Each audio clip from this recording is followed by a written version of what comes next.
What's up, y'all? Y'all know who it is. Your boy JP, the install guy, hoping to make your install life a little bit easier. Today we got a 2006 Mazda Miata, and I'm gonna show you how to take this radio out and install your own. If these are the type of things that you're into, consider subscribing. This is what we do. Anything car audio or install related, that's what the channel is about. So first thing we want to do is actually take off these side pieces. If you take your panel removal tool and come in right here at the top, literally just coming down here, this thing slides off. I'm gonna do the same thing to the other side. Come in right here at the top and then pull that off, and we'll set that right there.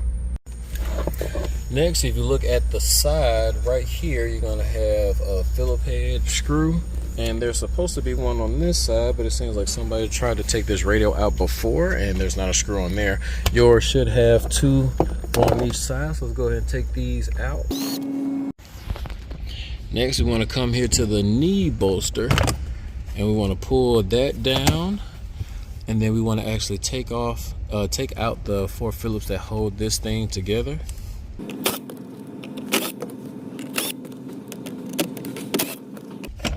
Pull that out.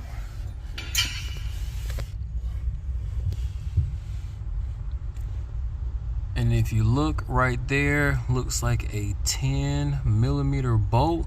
That's what's holding our radio in and stopping it from coming out. All right, y'all, so I have my 6-inch extension with a deep well, 10mm.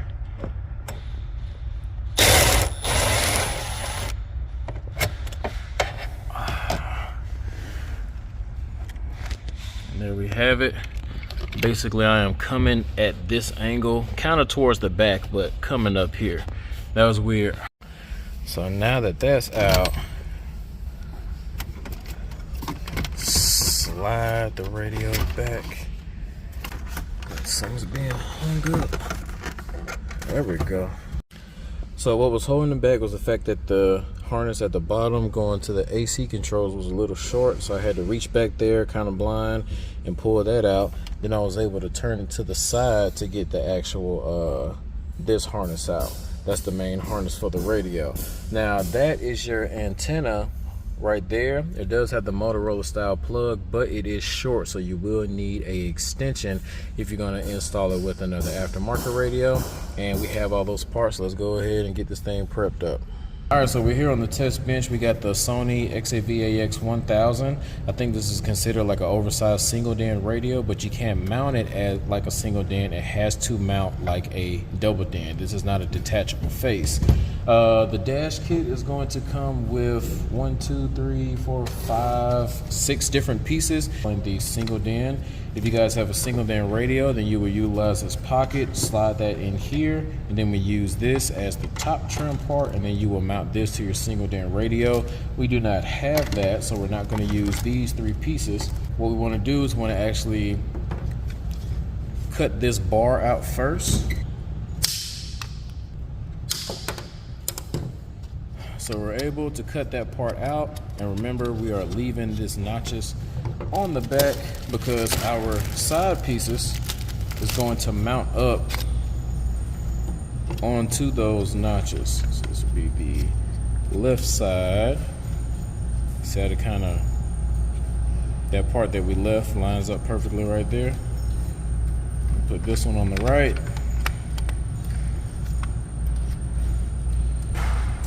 Then we will slide our trim plate right back over the front, because when I put my radio in, I want it to actually stop where it's supposed to stop, like that. And then we're going to take our deck screws that came with the radio, put 2. If you have a full depth double DIN, I would probably put one at the top, one in the bottom. Since this one's just a single, we're going to put one in the front, one in the back on each side.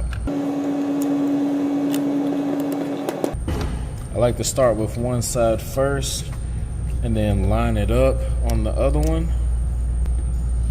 Yeah. So that's right. Now we have to actually take this bottom part. It's going to be your AC controls. We need to take the factory AC controls from the other dash kit and put them in here. So here we have the factory radio.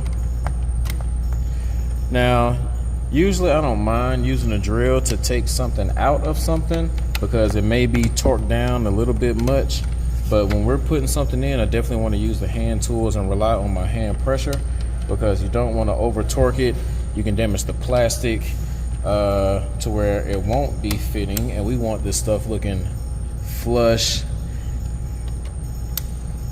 And when it's not torqued down too much and I got time, then I'll just go ahead and use the hand tools on taking it out and putting it in.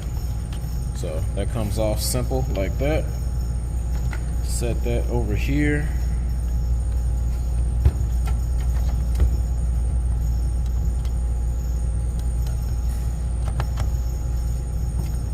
And we'll just use the same screws because I don't think the dash kit comes with screws. Usually, sometimes the dash kit will come with its own screws that they want put in, but they didn't over here, so these are going to do the job.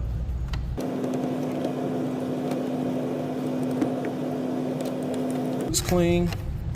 Everything moves good.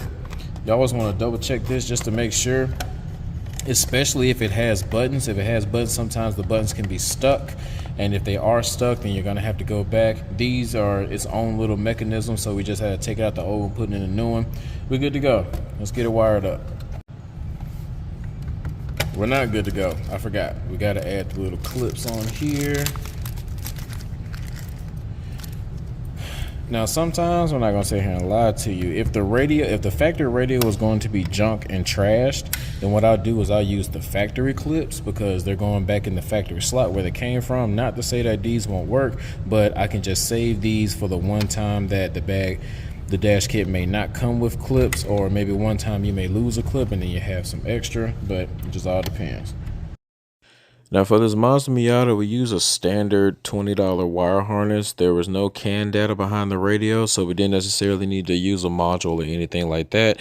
The client did want to retain the steering wheel control, so we're using the Maestro SW, and we're just going to tap off the same power and ground with the aftermarket wire harness, so everything is as simple as possible. Now, even though this is a standard wire harness, I do understand that everybody doesn't know the wire colors. If that's you, I do have a video explaining what those wire colors are. Those links will be down in the description. Or if you want any more detailed help, we still have that introduction to a car audio course coming soon on JPtheinstallguy.com. At this time, I would like to thank anybody who actually supports the channel. Whether you guys hit those links at the bottom of the description or buy your parts from JPtheinstallguy.com, get one of the fan subscription from JP's Audio, or you become a Patreon, that goes a long way with me because you're seeing some extra value to give a little bit more thanks, and I greatly appreciate it. And that's what it looks like when it's all said and done. If you guys found any type of value in this video, please hit that like button. Don't forget to subscribe, share, comment if you want to. Till next time, this is your boy JP signing out, telling you guys to keep going, keep growing, and have a blessed day. Peace.